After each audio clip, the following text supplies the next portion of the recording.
afternoon, family. Yes. I invite you to join me and let's sing together. Let's have a good time. You ready?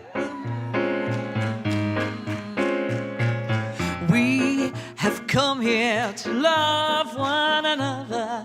We have come here to let our love grow. Amen. We are family. We're here all together, and we carry this love everywhere that we go. Oh, oh, oh, oh, oh, oh. We have come here to love one another. We have come here to let our love grow. We are family, we're here all together, and we carry this love everywhere that we go. Oh, oh, oh, oh, oh, oh, oh. Let's go back around. We have come here to love one another. We have come here to let our love grow. And feel that in. We are family. We're here all together, and we carry this love everywhere that we go. Oh, oh, oh, oh. Oh, oh, oh, oh. And we carry this love, and we carry this love everywhere that we go. And we carry this love, and we carry this love everywhere that we go. Yes, it feels so good, doesn't it? Come on now. I am grateful, grateful for this day, for the love we share, the life we make, and I give thanks for all the many ways that the love of God appears. Feels so good. I am grateful, grateful for this day, for the love we share, the life we make, and I give thanks for all the many ways that the love of God appears. I am grateful, grateful for this day, for the love we share, the life we make, and I give thanks for all the many ways that the love of God appears. I am grateful, so grateful for the love we share, the life we make, and I give thanks for all the many ways that the love of God appears. Yes, the love of God is here.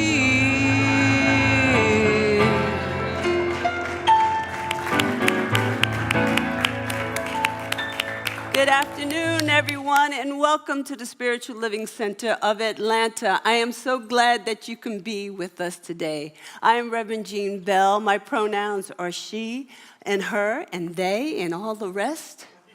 And I am grateful, so grateful, because today is the day that the Lord has indeed made. If you're viewing on Facebook or YouTube Live, please like and share this broadcast so we can continue to spread the good news of New Thought out into the world. Today we have Reverend Dr. David Alexander with Practice Sunday, and Tony Jenkins, practitioner Tony Jenkins, will be joining him. And we also have our favorite music guest, Wanda Nero Butler, and her family, her musical family, will be joining her today, singing one of my favorite songs. I'll let that be a surprise to you. All right, so we're going to go through the affirmation. I'm going to read it all the way through, and then I'm going to invite you to say it with me. Yes? Yes. All right. Today I'm filled with joy and awe at the magnificent diversity of life showing up in living color. For I know Spirit is at the center of all things. So, therefore, I boldly move through life knowing that I am an intricate part of Spirit's divine inclusivity. All right, take a deep breath in. Let's say this with one voice. Today I am filled with joy and awe at the magnificent diversity of life showing up in living color. For I know Spirit is at the center of all things. So therefore I boldly move through life knowing that I am an intricate part of divine inclusivity. And so it is. Please welcome for announcement, Jericho Brown. Clap. Thank you, Reverend Jean. Thank y'all so much. Yeah, don't stop clapping. I'm not ready yet. Yes. Clap for me because I came here to see you and you look good. Look at all these good-looking people in here today. Oh, my God. My phone number is... No, I'm playing. My name is Jericho Brown. My pronouns are he, him, and his. And I serve on the board here at SLCA. If this is your first time joining us, welcome.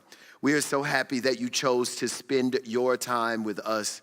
Please make yourself known in the online chat or in person so a member of our welcome team can greet you. We have so many great opportunities to connect, grow, serve, and give at SLCA. For more information about today's announcements and other opportunities, please scan the QR code found on your monitor. So I won't go too fast. If you scan that code, you will see everything I say. Adult study is growing, and we want you to join us each Sunday morning at 9:30 a.m. Eastern. This SLCA practitioner-led class explores the Science of Mind magazine and is a wonderful way to connect with community as you grow in this teaching. Check out our website today and register for the Zoom link. Have you checked out the gathering yet? Reverend Susan Zoller is thrilled to join with you and other SLCA members as we share the wisdom of Ernest Holmes for the 365 Science of Mind daily affirmation readings. This book gives us a whole year of wisdom and spiritual jewels for each day of the year. In the gathering, we get to discuss how this wisdom applies to our daily lives and how it can help us to spiritually grow. Register today and connect with Reverend Susan on Zoom Wednesday, May 14th at 6:30 p.m. For this next announcement, I am asking for everyone's participation. I was told to spend a little extra time on this announcement. So y'all get ready. Here's your little extra time. Would you like to bring more prosperity into your life? All the rich people say yeah. Because I know rich people like to get richer. I know that's right. Of course, everyone's answer should be yes. If you answered yes, take out your phone for me. Now see, there go that yes. I want that phone to come out as fast as that yes came out. Take out your, come on, thank God bless you, Tony. Everybody got their phone out? This is important. I wouldn't do it if it weren't important. Some people looking at me like it's strange. New Thought Mindset is thrilled to launch our next morning affirmation calls beginning tomorrow. Text JOIN. Literally text the letters JOIN now to 470-784-0250. So you open your text message app and then you put this number in. Are y'all ready? Because I know I went too fast the first time, so you can do it right now. You're going to like this. 470. Y'all got that part? 784. Y'all got that part? 0250. And now, that's the number. Now you go to the part of your text app where you put in words. And I want you to text the word join. That word is JOIN. Y'all sent that text yet? Yeah.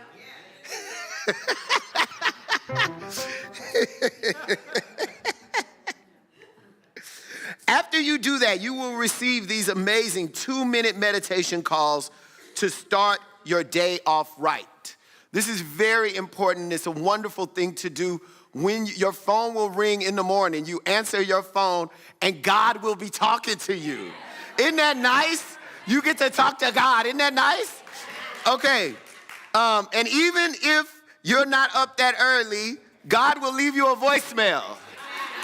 So whatever time you get up, you can check your voicemail. And God will be telling you how to bring more prosperity in your life. You might want to do what God says. All right.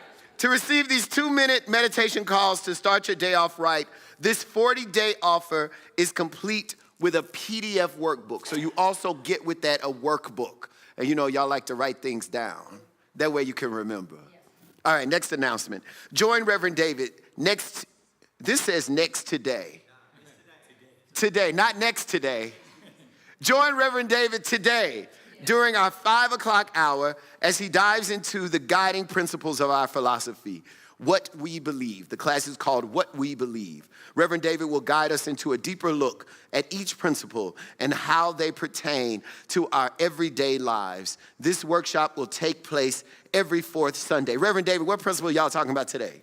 We are talking about the kingdom of heaven within. The kingdom of heaven within. You don't want to miss that. You knew it was something stirring up in you. That was the kingdom of heaven.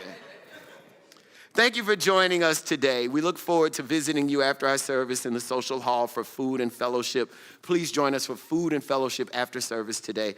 Please be sure to speak to at least 2 people you have not met or have not spoken to in a while. Y'all think y'all can find 2 people to say hello to? You can say hello and they might even let you hug them. Just remember, no matter what happens though, just remember, always when you're here and even when you leave, you belong. Thank you. Thank you, Jericho. That's wonderful. We're going to enter into prayer, and we're going to have a little song to introduce that prayer. Just take a deep breath.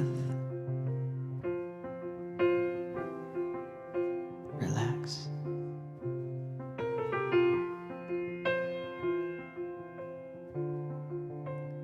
Unfold your mind and open your mind. Unfold your heart. Relax your senses. Feel every part.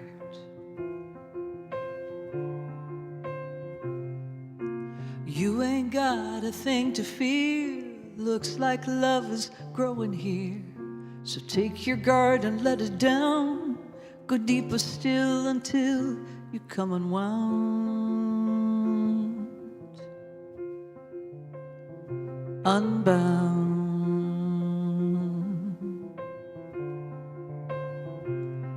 Breathe every breath. Release your cringe. Love without waiting. Slowly unhinge. You ain't got a thing to fear.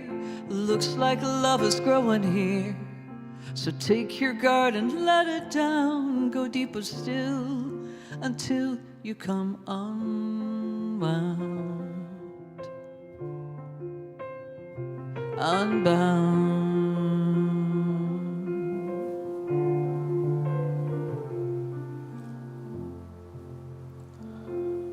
Let's take a breath and know that there is only one power, one presence, one divine intelligence throughout the cosmos. I call that intelligence God. You may call it something different. But no matter what we refer to it as, it is all good all the time. What I know is that this presence is ever diverse, showing up in multiple colors, multiple things, multiple animals, even diversity within those species.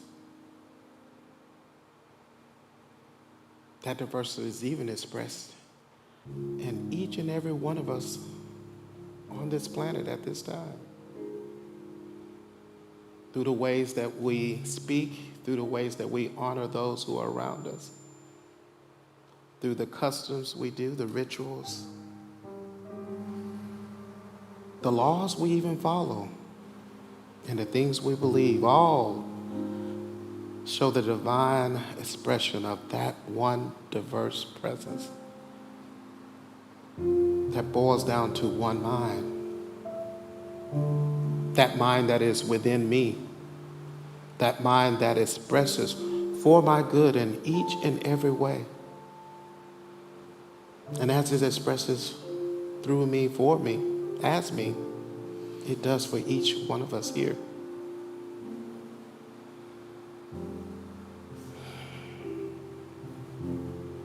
I relax into that knowing. I relax into that empowerment. I relax into that peace and just take it wherever I go, knowing that it is always ready whenever I wish to connect. And so I take in my breath and know this truth right here, right now. And I express with gratitude that I got to take another breath, that I get to understand this one more day.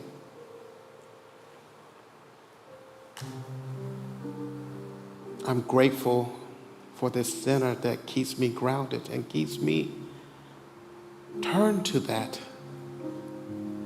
That way, whenever I forget, I'm constantly reminded by all the loving beings who are present here.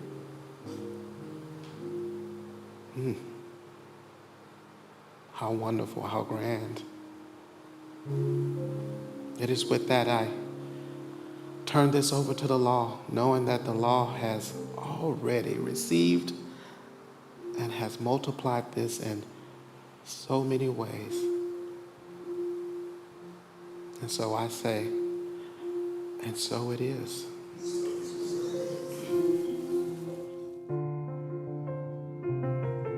So lift up your voice.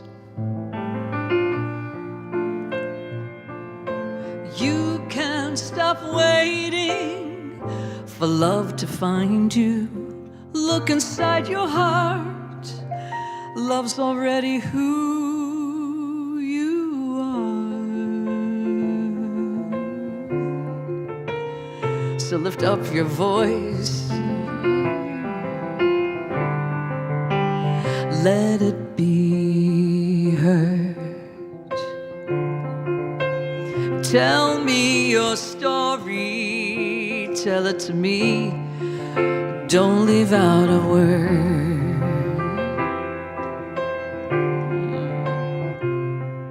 'Cause I think I have been there too, and I'm a seeker just like you. You ain't got a thing to fear. Looks like love is growing here. So take your guard and let it down. Go deeper still until you come unwound, unbound.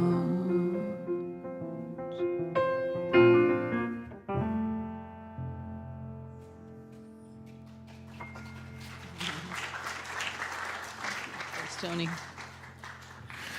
All right. Thank you, Tony, for that beautiful prayer. Thank you, Penelope, for that great music. Good afternoon, everybody. It's a great day to be together at Spiritual Living Center of Atlanta. We're glad that you're here.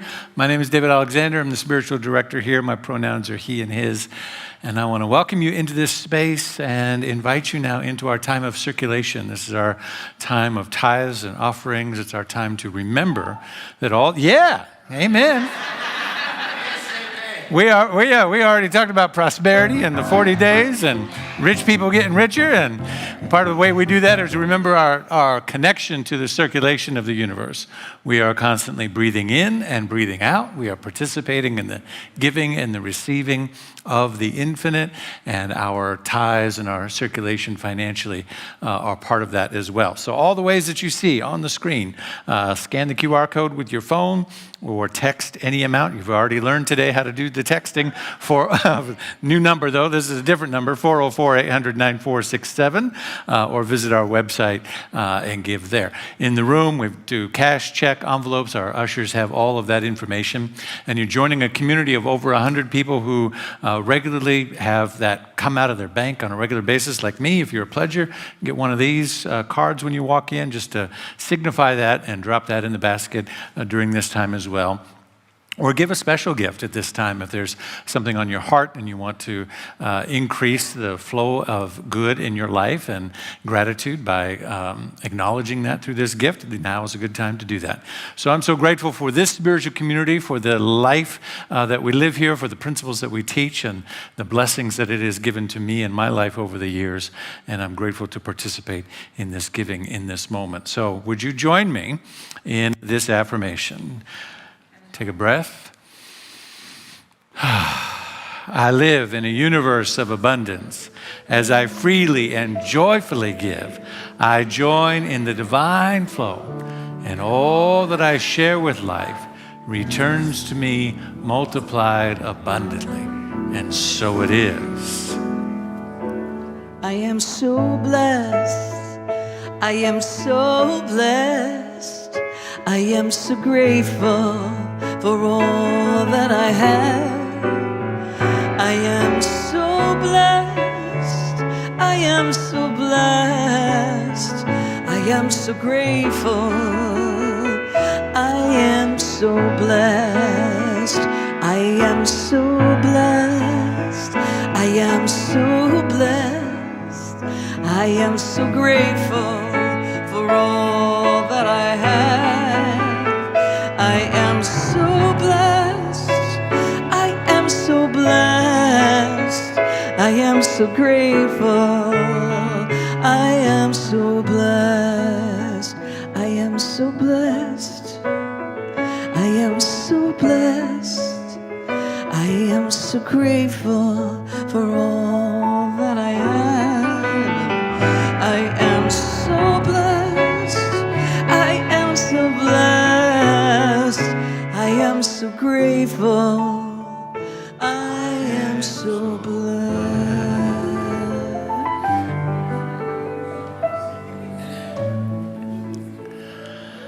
All right, so we bring those offerings forward and we just extend our hands and our hearts to them now. We know that these gifts and so much more, all that's flowing in online, all that is flowing in throughout the month through the automatic contributions that are set up from the hearts and minds of each and every individual that is connected to Spiritual Living Center of Atlanta throughout the United States and throughout the world.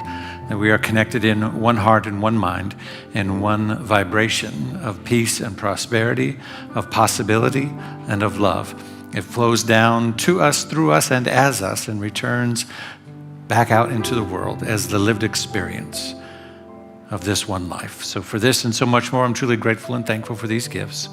I bless them, I receive them, and I allow them to do their good and holy work. And together we say, and so it is. All right. Reverend David. She's back. She brought the hood. Give it up for Wanda Nero Butler. That's right. She said, I said, you brought the neighborhood. She said, I brought the hood. I brought the hood. It's an honor to have each of you here with us this afternoon. Thanks so much for showing up and being with us. Community. That's what it's about. Thank you, Wanda. Thank you. Thank you for having me back. Everything must change. Disregard the flames that may burst out of this microphone. I had an onion sandwich, but here we go.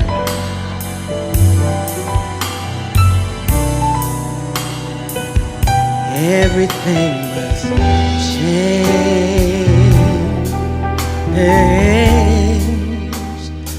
Nothing stays the same. Everyone must change. Nothing goes unchanged. The young become the old.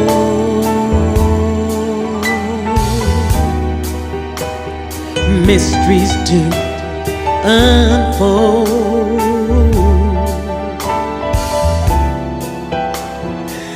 That's the way of time. Nothing and no one goes unchanged. There are not many things in life you can be sure of.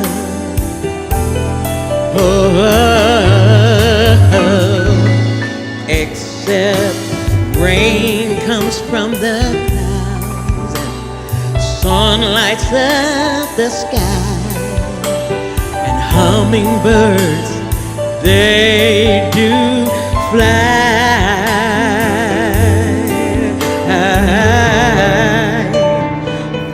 Winter turns to spring. A wound that I will heal.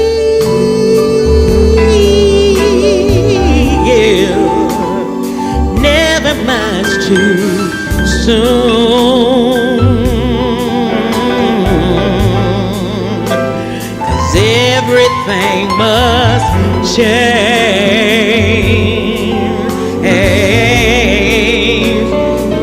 The young become the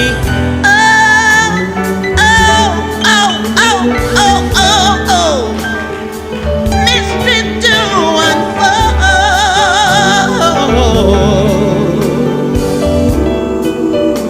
'Cause that's the way of time.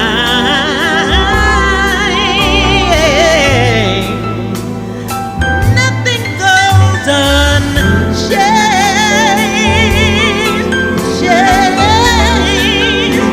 There are not many things in life that you can be sure of.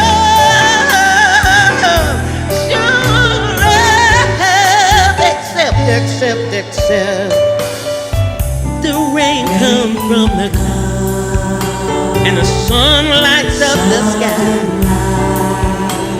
and hummingbirds, they do fly.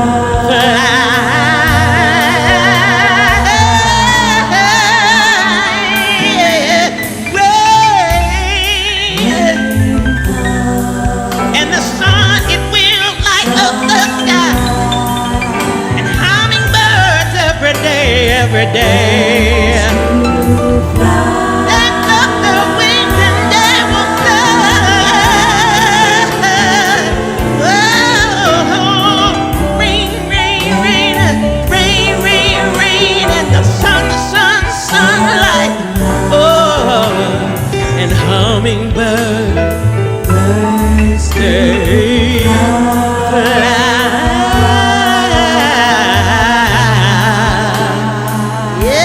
Everything must change.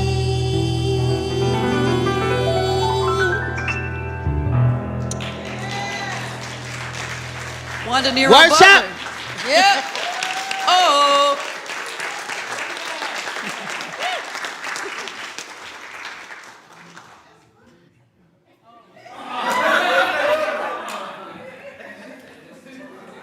Thank you so much, Wanda. you, thank you.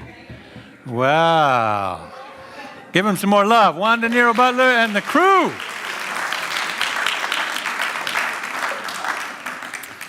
A whole crew from all over the place. A little bit of us, a little bit of Spirit and Truth, a little bit of everybody. Amen. I'm glad you're here today. Thank you.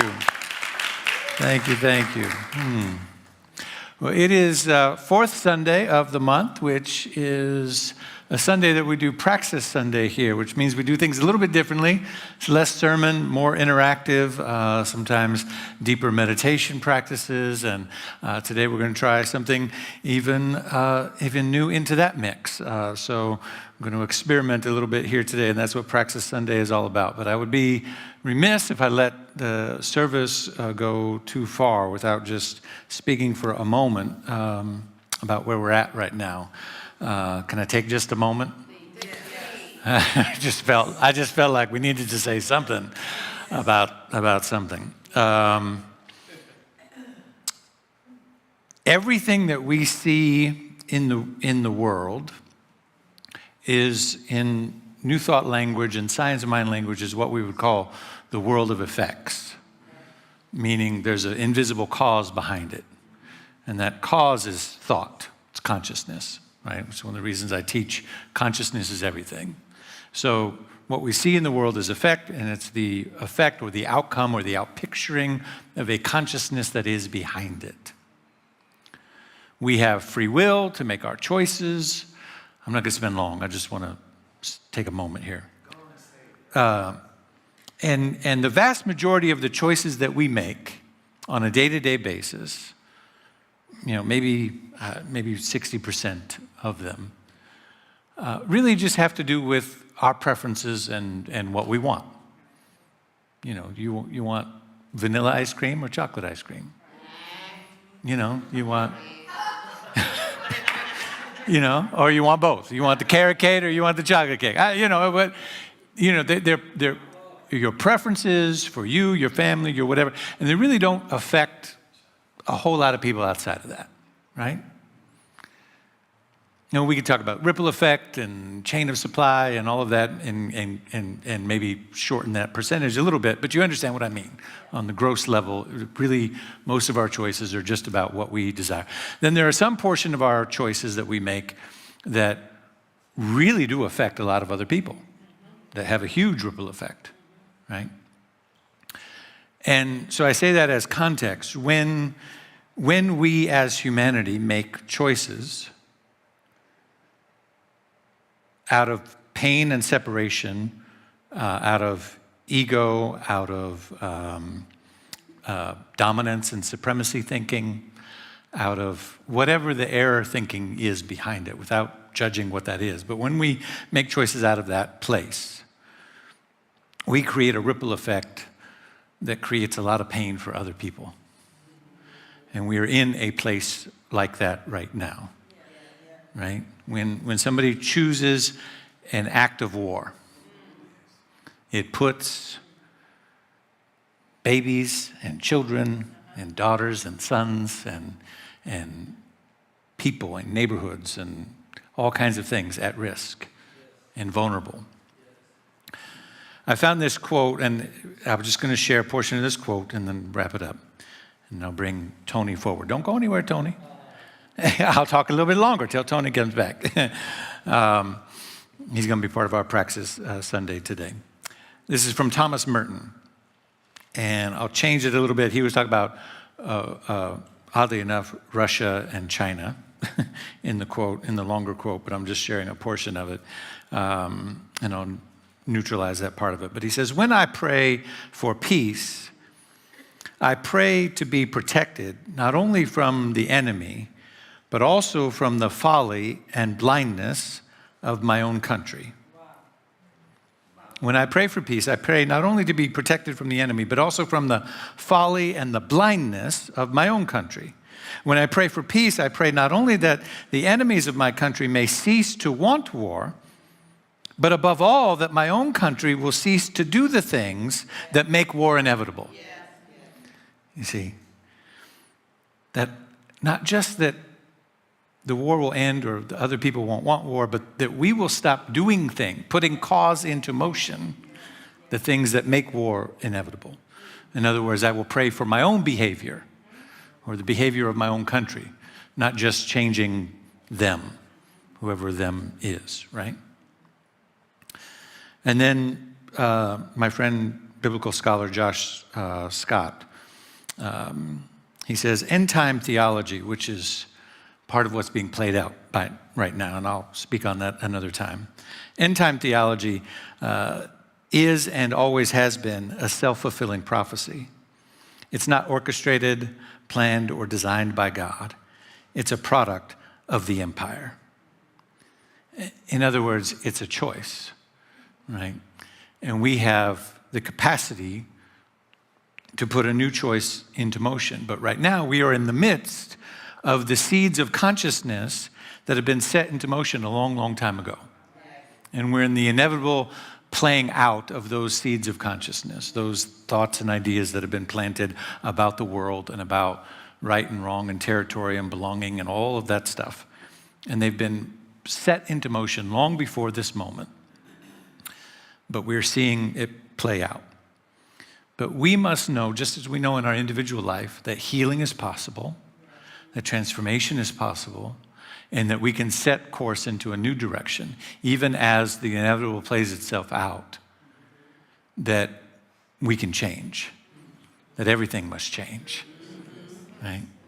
We must hold that space. And so that's all I wanted to say today about that, is that we're just in that space. Let's just cultivate that space, that change is possible, even as we see the outcome of that which has already been set in motion take place. And let us remember, even as we find our way, how to think about, how to pray about, and how to be with all of that, that we hold in the sacredness of our hearts those that have been put at risk because of the folly of those who are thinking from error and separation thinking. And if we can do that, then we will find our way through this moment. Yes? All right. Praxis Sunday is about as I said, going deeper than just the kind of one-way conversation through sermon, but creating a deeper practice and also conversation. And a few weeks back, we were talking about all kinds of things in our ministry, and we said, we do offer some of these great things at our 5 o'clock hour, and one of them is the Spiritually Curious group with Tony Jenkins, who came to me a year ago.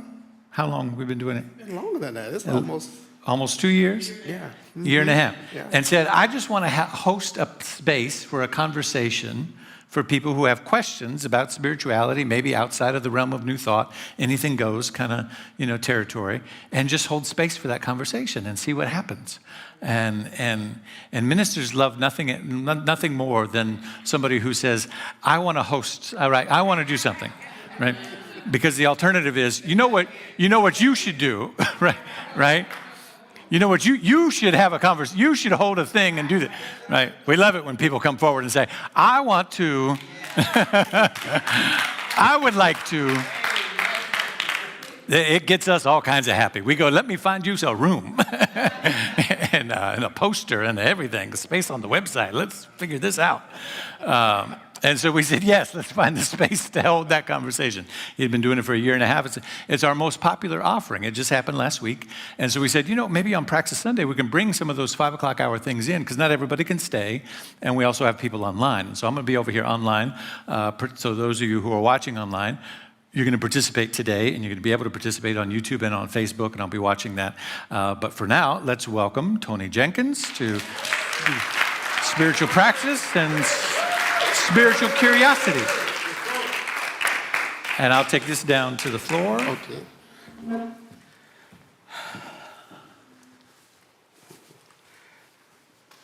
Thank you, Reverend David, and everyone here for an opportunity to, as he says, just dialogue with you. And so the first thing I want to just talk about is, I'm not an expert sitting up here telling you anything. This is about curiosity, my curiosity and yours. So at some point, you may know more than I do. And hopefully I can learn something from you. And maybe I might have a little bit of information that I can impart to you. It's a give and take. And so we've got Ms. Willis. He's going to be holding a microphone. If anyone wants to comment, ask a question, or just kind of piggyback on what's being expressed. So I'm going to ask we try to use the microphone as much as possible so everyone can be heard with ease, and those online can also be heard. All right. Yeah, just raise your hand and we'll try to get to you as quickly as possible. All right? All right. So this came about, as Reverend David said, as I just have all these questions about all kinds of things that are going on in this universe that we don't talk about all the time in church, such as, what are channelers? Channelers. Yeah. All right. What's the NDE? Near-death experience. Do ghosts exist? And if they do, how come only some of us can talk and commune with them? And how come I can't? Because I've always wanted to see a ghost. I've always thought it fascinates and scares me all at the same time. I think I would see one and run, but I kind of want to just say, I've seen a ghost. But it's never happened.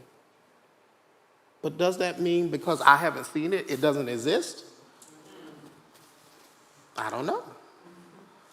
And so I kind of want to throw out there for today is, I kind of touched on it, near-death experience. What are some of your thoughts about it? Is this a real thing, or are people just making up an experience that they just want to have, or they just want some attention that they just want to get that they aren't getting from someplace else? Do we think it's a real thing? Any thoughts on that? Anyone? Well, now I'll kind of go first on what I think, because since I'm sitting up here, and then I see Doris has got her hand up. If you want to come on up front, and then we can kind of get what your thought is. I'm one of those there are way too many people who say they've gone through this experience for it not to have something going on with it. And I think the other thing that kind of sparks my interest with it is they seem to say a lot of the same things. Like, if this was made up, how can they be so consistent in what they bring forth and what they talk about? And if it's consistent, then how do we actually know what's going on, and how do we kind of make room for that and make space for that? And I guess lastly, how do we actually connect with that? Because not everyone goes through that experience. It's not like, all of us go through the experience of being a kid, and all of us go through the experience of being a teenager. We experience getting into adulthood, and if we're lucky enough, we get into old age, right? But everyone doesn't have an NDE, so I'm just curious, what is this about? Doris. I don't think I'm the only one in here who's had a near-death experience. But mine was not one that I read about in books or see in movies, where I got there and I saw the light. But I did hear from God. He told me I was going to be all right, actually better than all right. And I am. So I believe in near-death experiences, but they're not TV-like or media near-death experiences particularly. They're personal. I felt, and I still feel today, I'm going to be all right, better than all right. If you don't mind, since I got someone who's actually been through this experience, you're going to be my expert at this moment. As you listen to others who've had their experience, are there things that you kind of connect with, like, oh, that kind of feels familiar? And are there other things you're like, I don't know about that? I haven't heard others that are the same. They're typically very different, but I never judge their experience as not being what they experienced. Okay. Well, I think one of the things I'm kind of referring to as they're kind of the same is the first thing you said is that you're going to be okay. Like most of them come back saying that the experience changed them in a way that's for good. Very few seem to say, oh, this was the worst thing that ever happened to me. Oh my God, don't go there. It's awful. I haven't heard anyone come back with that kind of thing. That seems to be the experience, that this changes you for a better experience afterwards. I would have to agree with that. Yeah. I found my purpose after my near-death experience. Okay. Thank you. All right. Shall I share? Sure. Because I've had at least 3, Okay. and they were all different. Okay. Every situation was different. One was when I was a little girl. I fell down a spillway. And in therapy, I relived it until on the 3rd time, I realized I was in an out-of-body situation. And I felt the sense of peace, and I felt the glow, and I saw the whole peripheral, thing around. And it was at that point in this therapy session that we realized that I had a concussion from sliding down this dam, but we didn't treat me for the concussion. And so I was going to a doctor that was helping me detox and so forth and so on. Every time I'd get a headache, it would start right here in this little knot that was on the back of my head. And when I dealt with this, and when I relived this situation, the knot went away. I went through a healing crisis for 3 days. Should have ended up in the hospital because it had been blocked up for 20 years. So that was the first one that I remember. Another one was in an almost car accident. And the third is kind of funny in a way, and not funny way, but kind of funny. I had breast cancer, and I went in, to the surgery to have a mastectomy on my left breast, which was to remove my breast. And I didn't, I had all these fantasies. I'm so spiritually enlightened and all this kind of stuff that I'd go into this and I'd be out of my body and I'd watch them do all of that kind of stuff, and I would be aware. No, none of that happened. But what happened was when I did wake up, which was you're going to sleep now, and then I was awake and they said it's all over. They said, oh, we almost lost you in there. For a while there, you stopped breathing. I had no idea. I had no idea until they told me that they had lost me for, a few seconds, a few minutes. I don't know. But I had that experience. And so, as I said, there are 3 different near-death experiences. And what I know from my own experience is that in my own belief system, each time I had these things happen, that we go through a spiral in our life. We start here and we spiral. Okay, we go up. We spiral in our lives. And that each time that happened, I went up a level. It changed my life. It was different. I had a different perspective. I had a different feeling inside myself, after these things happened. Would I be correct in assuming that these experiences you wouldn't trade that experience? No. Although I think I'd get a little more sleep on that car.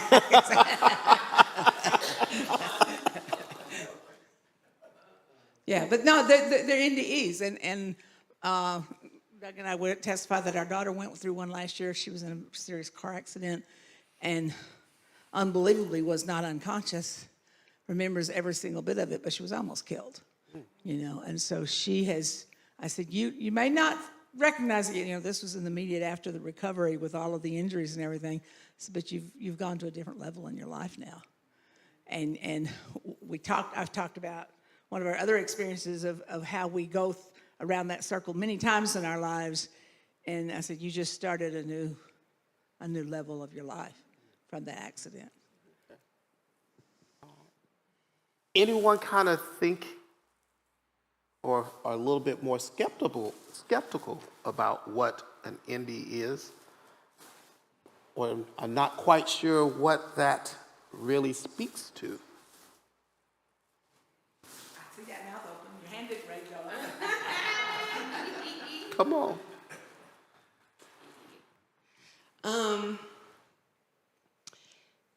Kind of piggybacking on what you said about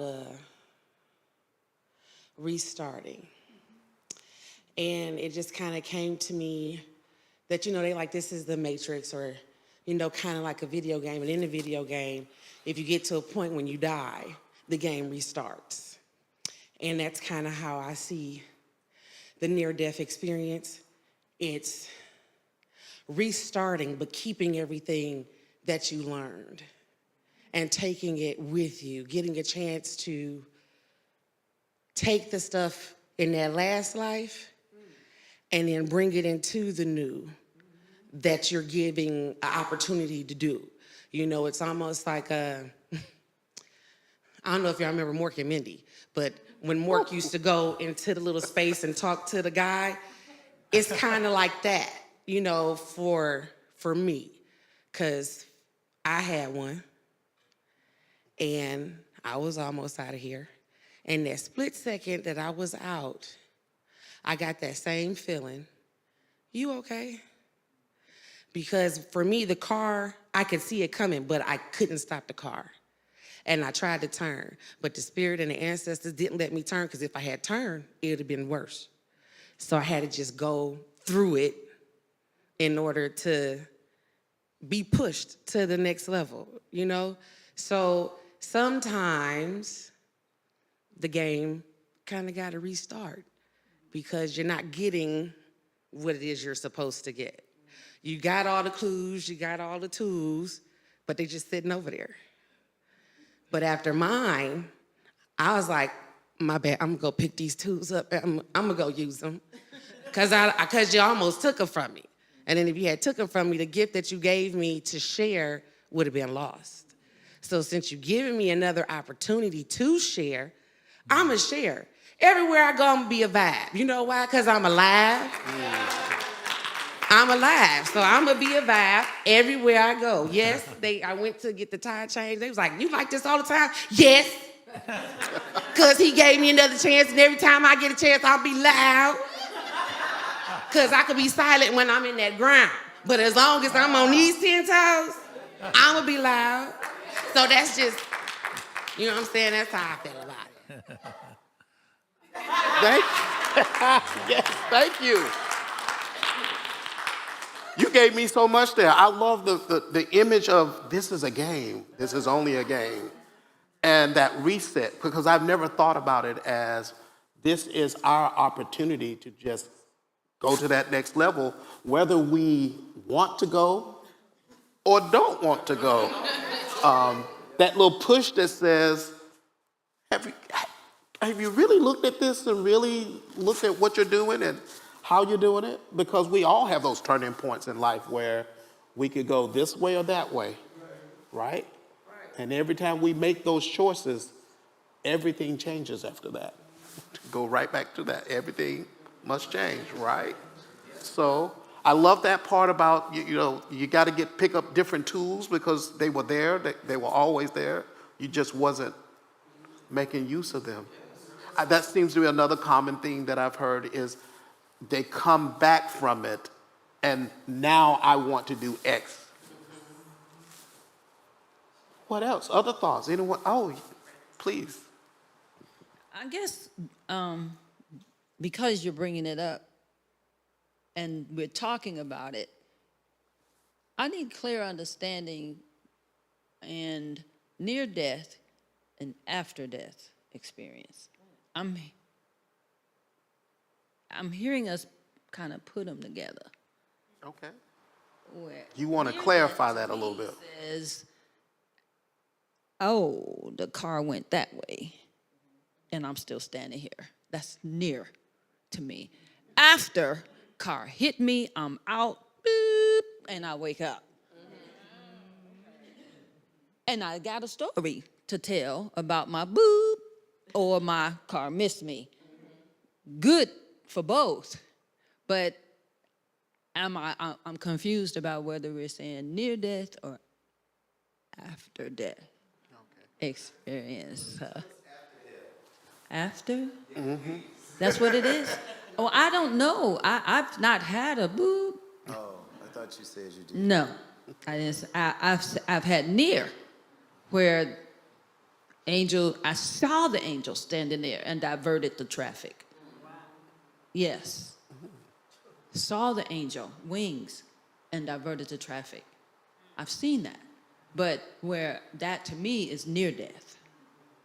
And yes, you do have a story, and it is life-changing. And you want to tell the world about it, and you can't shut up. You're really loud.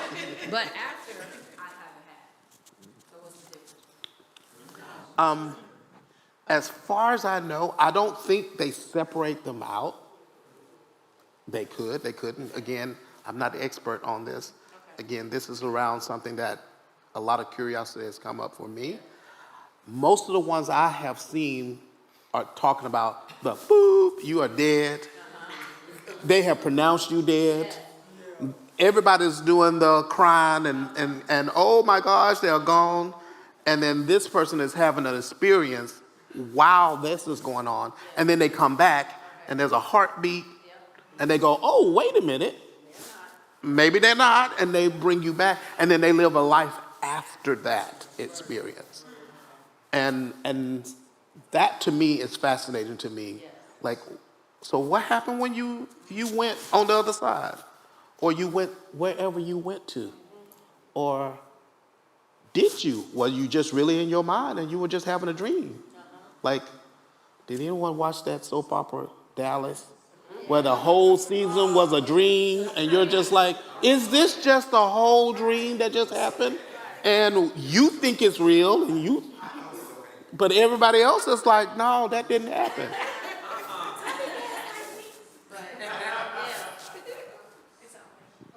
Yeah, I just want to take a moment to help my friend here to distinguish between the two things, near-death experience and after-death experience. Okay, so the prevailing thought is a near-death experience. In a near-death experience, the person does actually die. They lose their heart activity. They may or may not lose brain activity for a short period of time. So you do actually die. You are clinically dead in a near-death experience. However, for some, reason, or what medical reasons, the doctors or whatever are able to either restart your heart or your brain activity restarts. But what most people find happens, and why they call it a near-death experience, is because even though they are clinically dead, they are actually completely conscious. The consciousness lives on. Your consciousness is not dependent on your bodily functions, and that's what people are finding out when they have these experiences. So they call it near death. I guess, the closest thing to death that I could be, but yet I'm here, I'm back, and I'm here to tell you about it. So that's why they say near-death experience. So after-death experience, you're not going to hear about it because they're not coming back to tell you. Nobody's going to come back to tell you what that's all about. But even with that, that's not completely true, because I'm just going to tell it. I've talked to several people after they have died. They have visited me. Yeah, they have visited me and told me different things that whatever. I had a grandmother who had Alzheimer's, and a few days after she died, she visited me, and I was in a half sleep, half awake appearance. She said, Almeda, I want you to know that I am not crazy. I was not crazy.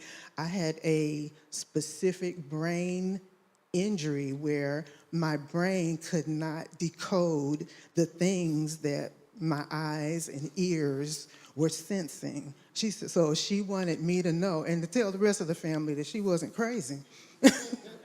And I've had, so I guess that would be an after-death experience. So she did come back to tell me that. She got a message across, and she was like, see ya. There's a whole spirit world out here for me to explore. But Yeah, that's what I wanted to tell, and that's because I've done my own extensive research into the subject. So I just wanted to help.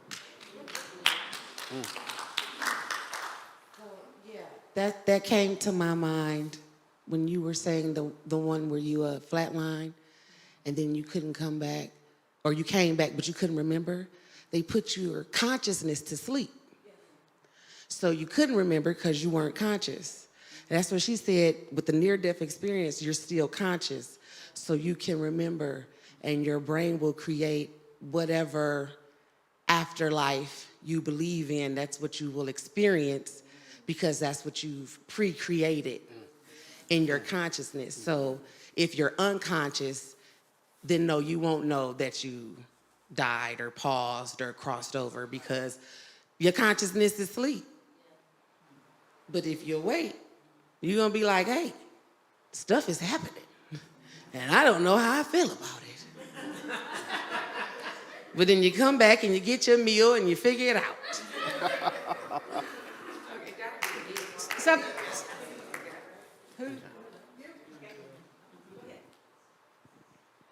Well, I have experienced some things that I couldn't explain and some things I understood.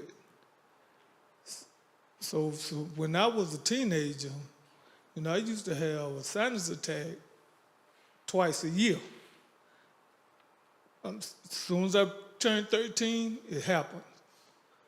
So every time my mom get me to the doctor at that time, somebody was telling me, when your temperature go up 106, 107, what you doing walking? So, but the thing of it is, when we get there to the doctor, first thing he says to my mom, I hear him, you got him just in time. Another inch up, he might not be here. But after that, after I dealt with that, I couldn't do nothing else but dream. I know 3 times in my lifetime as a teenager, I dreamed about my funeral.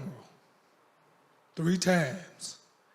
Couldn't see no future, nothing but me laying in a casket.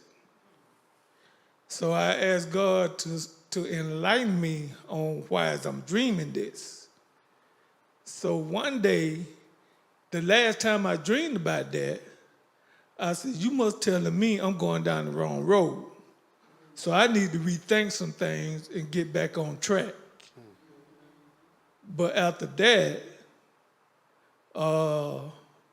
before I even met my wife, he finally let me dream about my future.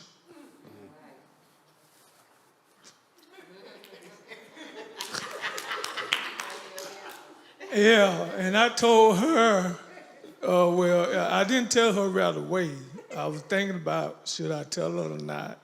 But a few years ago, I told her, I said, I hope you know you saved my life. So my future is our 5 children and my 4 granddaughters.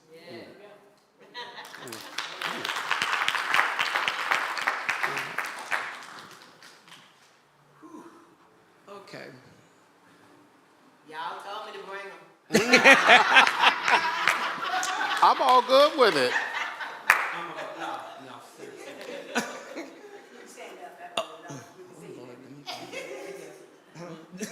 Three. Okay, so picture it. 25 years ago. I'll put it like this. I suffered from very, very depression. And I was in a place where I was just, everything was just crazy. I'll put it that way. Went to the doctor. I said, look, I'm going through a lot of stuff. He decides he wants to give me something to help me sleep. Okay. I said, yeah, all right. My mind was so clogged. I went home, and one day I was just really upset. Just messed up. Took about 20 of them, 10 milligrams. Okay. I laid on the bed. I was asleep. My dad came home, he couldn't wake me up. They took me to the hospital. Went to Sinai. I laid up in the emergency room. And they said I died. They said my heart stopped when I came back. But God came to me. And he told me, okay, I'm just going to show you who I am. He came to me. I saw his face. And he said, okay, I'm not ready for you. It is not your time. He brought me back. I seen, and the weirdest thing about it was while I was in the emergency room, I seen people die. I was right across from this man that got shot, and I saw them working on him. And the doctor looked at me. I was looking at him. He said, we couldn't save him. God told me, you're going to come out of this. And you are going to get it together. He snatched me from that experience. And I'm just glad I'm really wigging out. I'll be 65 years old this year. And I'm like, my children are grown. I'm like, I got grown children. I got grandkids. What? I'm old. But that was so profound to me.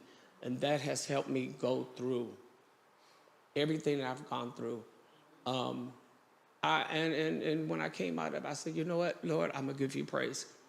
I'll sing till they have to take me out in a wheelchair. Because, I was just, it was just so profound. And I didn't realize how bad I was. But he came to me in that emergency room and told me, I'm just going to show you exactly who I am. Because I wanted to leave. I was just tired. I wanted to just leave. I was like, okay, I'm done. At that time, my children were small. And he said, I'm going to show you. You are going to be here.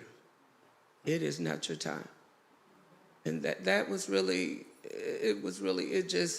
I've held on to that.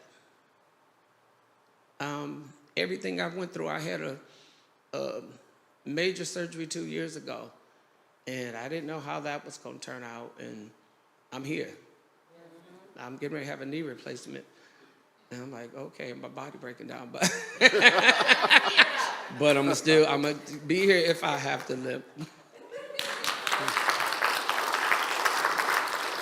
Tony, I have something else that's it's a Science of Mind experience. And, we had her talking about seeing some spirits or ghosts, whatever we want to call them.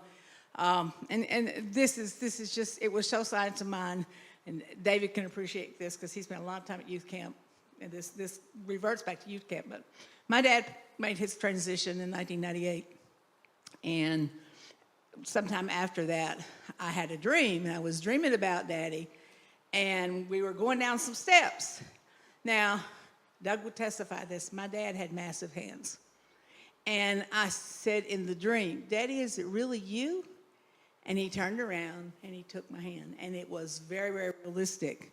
And it was Daddy's hand. And of course, then when I realized it was Daddy's hand and I started crying, I woke up. But the reason this relates back to camp, and this takes back all these stories that we're having, at camp, we were divided into families. And there would usually be 2 advisors, and then the kids were your children during camp. And we had an exercise that day at camp. We were going into this group. But before we went into groups, one of the young men from Philadelphia had received word that his very seemingly healthy father had transitioned suddenly. And one of the boys in my family was from Philadelphia also. He knew this man. He had done youth group with him and all this kind of stuff. And the rest of that was my family had at least 3 orphans. for whatever the reason, parent couldn't handle it, parent died, whatever. 3 out of 7 or 8 kids. And so we had an exercise that we were supposed to, we had this little mirrors, and we were supposed to look in our own eyes. And you know, the advisors have to do everything that the kids have to do. And so I'm looking in this little mirror, and Daddy had sky blue eyes. And I looked in the mirror, and I saw my daddy. And I'm like going, Daddy, why haven't you come to see me? He said, I never left. That was first thing. And then the second thing, he says, I want you to tell them something. And this is where it brings it back to science of mind and what we believe. Tell them the God part doesn't die. The part that you miss is the love, and that is God, and that does not die. Tell them that no matter what they've been through, that love is still there, because it does not die. You know, our young man whose father made his dreams, he didn't die. Just his body, you know. And I was like very much moved, because I knew that Daddy was right there with me. He was with me at camp. He told me how proud he was of my children and what I was doing and all that kind of stuff. But I keep hearing his voice. You know, my dad was a big man, football player, you know. But he keeps saying, tell them God doesn't die. The love is real, and it doesn't die. Hopefully, did they receive that message? Yes, I did. Yes, I did. So then that was helpful. I wanted to speak to the idea of ghosts. When I was a child, I requested my grandfather to please come back because he had died and I was grieving his loss. And he did. And then nothing, I mean, I had that moment, whether it was in my imagination, I'm not sure, but then as a young woman, when my father passed, he came to me in his transition, and it was very powerful. I was laying in bed weeping, and he arrived. He came to me. And then the other time was when my sister-in-law died, and her presence was so magnificent. She arrived to me as well, and she said, live life fully. And I was like, well, okay, done. And so, but what all of these moments has given me is an awareness that I was looking for God in a way that was much more physical than subtle. And it's allowed me to strengthen my faith through the subtlety and the intimacy of a relationship with God that I can have, and that I do have today, and with my ancestors, that it's very subtle, but it gives me that. It strengthens my faith. It also makes me a better artist. It lets me listen to music that wants to be played rather than forcing things that want to be played. You know what I mean? So it's allowed my ego to sit in the back seat and really be present for God speaking through people and places and things. The animating, so the anima of God.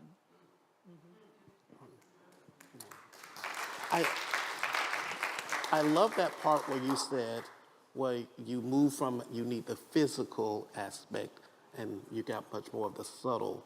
Because I think that may be a little bit why I had that curiosity or want to see ghosts or whatever, because it's that proof that I would get. But do I really need that proof? Because the thing is I feel so many of my family members around me from time to time, and things that happen, and it's always not one. It's just, I just feel their presence, and that helps me. Isn't that all what I need? And so today's experience for Praxis Sunday was really about giving you all a taste of what Spiritually Curious is about. As you can see, it morphs, it moves around. There's times we start in one topic and we move to something completely different by the time we get to the end of it, because I don't try to force what comes up. It's all about what needs to express in that moment with who's in that room. And so I can't wait to see you all join us in any time on the third Sunday of each month, so we can talk about more of these things that we're either curious about or we just can't talk to everybody about this. Because I'm sure some of you have brought these subjects up and people looked at you like, do you need to talk to someone professionally? And if so, let me help you out with that. And so this will be a safe space where you can just speak your mind, ask your question, and I promise you, I will not try to put a straitjacket around you. Thank you.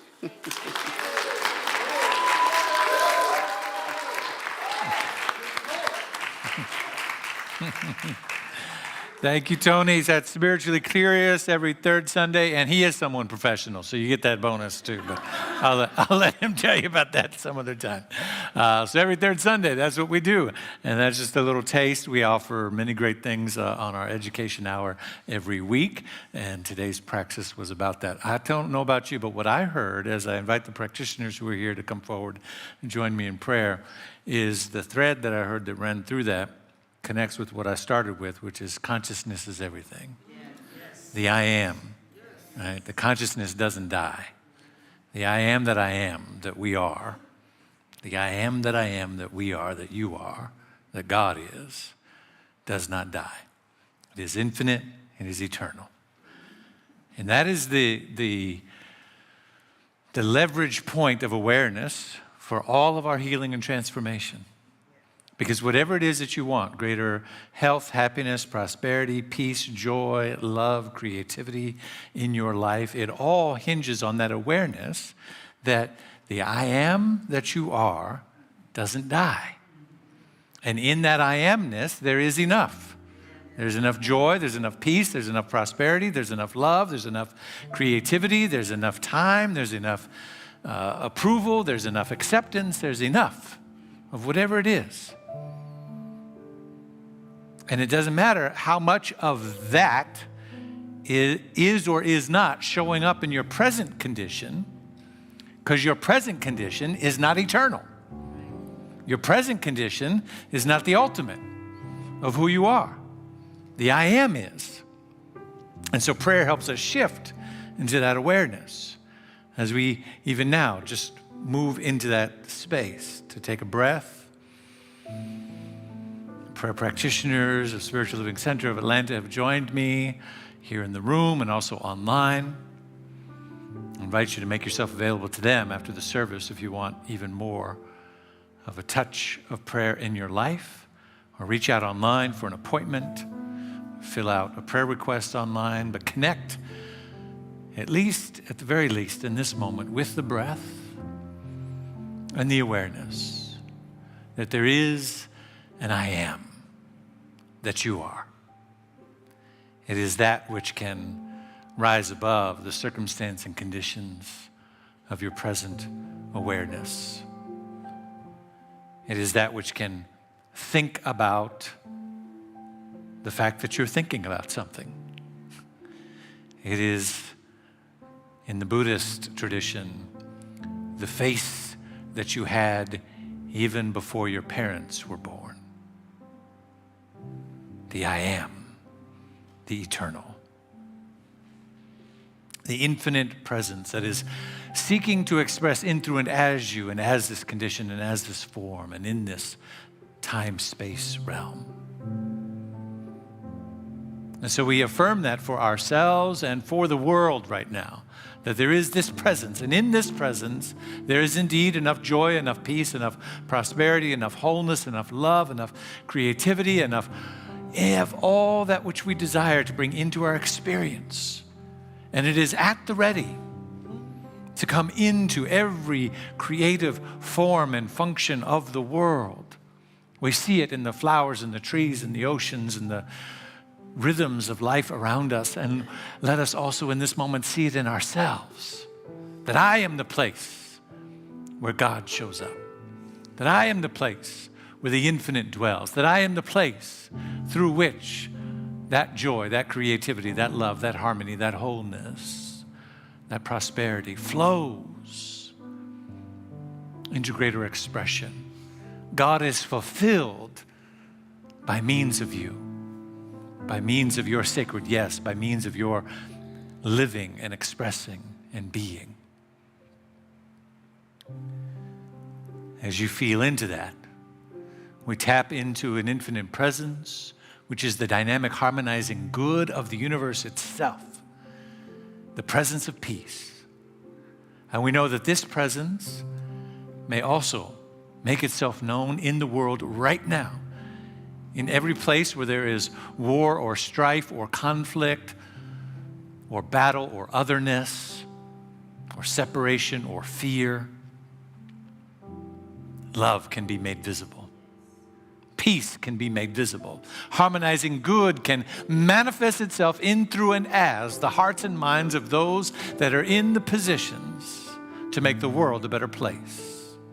That starts with you and me in our own daily life and our own daily choices. But let us now see in this moment that it can rise all the way up to those with access to things that perhaps they shouldn't have access to the buttons and the controls and the people and the places that would make the world a less safe place. But that through them, we see them as dynamic forces of harmonizing good, that through them, this dynamic love can flow. And choices of peace and choices of love and choices of prosperity and choices of goodness can be made visible. You and I must see that possibility and hold that possibility in order to achieve it in our experience. So let us take up our task now as the world is calling us to account. Can we see it? Can we be it? Can we hold space for it? Take a breath. Let the sacred yes resonate through your being. Again, take a breath in. Let the sacred yes resonate through your being. Let it be embodied in your whole life, such that it moves through your cells and your mind and your thoughts and your behaviors and your actions. From this moment forward, the world has changed. From this moment forward, your life has changed. From this moment forward, peace is possible because you are awake to that possibility. For this and more, I give great thanks. I call it good and very good. I say thank you, God. And so it is. Peace and blessings. I am, I am, I am. Just say that with me. I am, I am, I am. Again. I am, I am, I am. I am, I am, I am. Once again. I am, I am, I am. I am, I am, I am. I am, I am, I am. Close your eyes. I am, I am, I am. I am, I am, I am.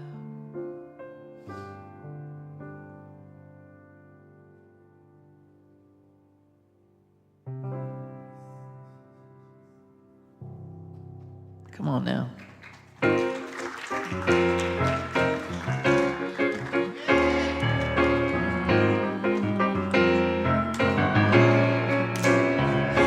We envision a world that works for everyone, everyone, and for all of creation. We see all people, all beings as expressions of God. We see a world that works for everyone. We envision a world that works for everyone and for all of creation. We see all people, all beings as expressions of God. We see a world that works for everyone. We envision a world that works for everyone and for all of creation.